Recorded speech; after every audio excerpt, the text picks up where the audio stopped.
We're patients, not criminals. We're patients, not criminals. We're patients, not criminals. We're patients, not criminals. We're patients, not criminals. I'm Associate Professor of Psychology at the University of Albany, and I'm the author of Understanding Marijuana and the editor of the book Pot Politics.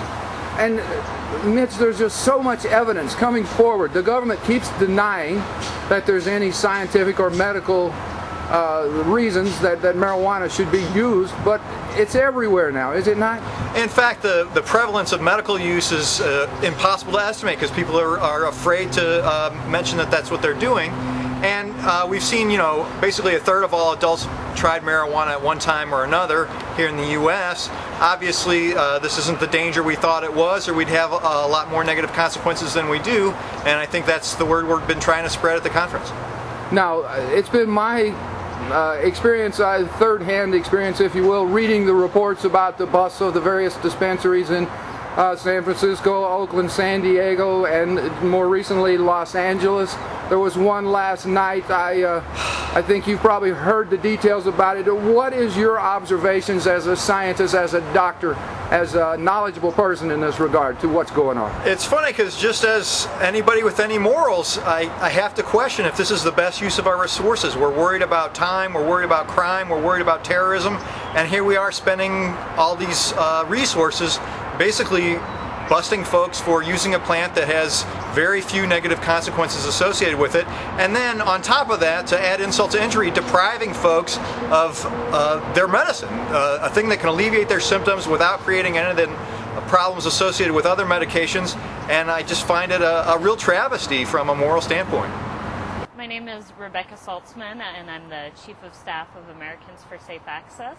And Americans for Safe Access is now about 5.5 years old, and we are working towards legal medical marijuana therapeutics and research, both on the federal level and in several states. Well, from this event, it's been great to meet activists from all over the country and to hear what they're doing, and I think we're all working at the local level to reform medical marijuana laws, and this is really going to come together, especially when these local activists start to work with their federal representatives and we show a critical mass that's interested in this issue. The day I came to Los Angeles to attend this event, I heard that there was a local marijuana dispensary that was being raided by the DEA. I grabbed a taxi and drove over there, but please tell us your observations from that event. It's not the only one, is it? No, this year there have been, I think that was the 45th DEA raid this year on a medical marijuana provider or patient, and that happened in downtown LA. And what's frustrating here in Los Angeles is the city is working with the dispensaries. The city wants the dispensaries here, the community wants the dispensaries here, but the DEA keeps coming in and shutting people down regardless of what the city and the state want. They're interfering with state laws, and we have it under control here. They don't need to be here. Now, help me with this scenario. As I understand it, the day that this particular downtown dispensary was raided was also the day that ASA and other organizations held a rally at the governor's office in regards to medical marijuana, and then gathered, am I right, at this same facility as an after-hours rallying point. Tell us about that scenario.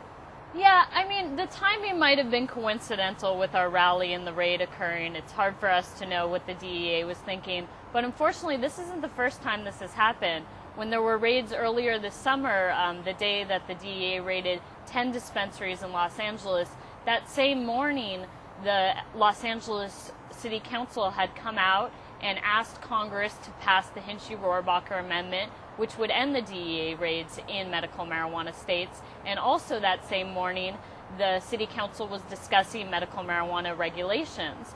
So the DEA comes in when it's clear that the city and the locals are showing support, kind of flies in the face of what we're doing, but they also come in on other days, so it's hard to predict what they're going to do next.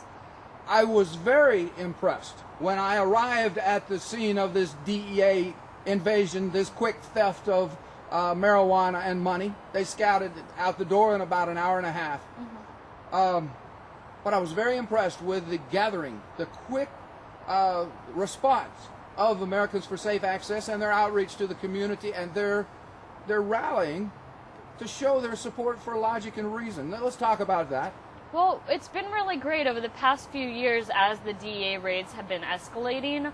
Our tactics have been escalating as well, and the community is really upset about this and wants to stand up against the raids. So what happens is the minute that Americans for Safe Access can confirm that a raid is occurring, we set in motion a series of events that gets people out to the site of the raid. So first, we send out a text message to our emergency response text messaging system. And in Los Angeles, that's 200 people, and we're building that constantly.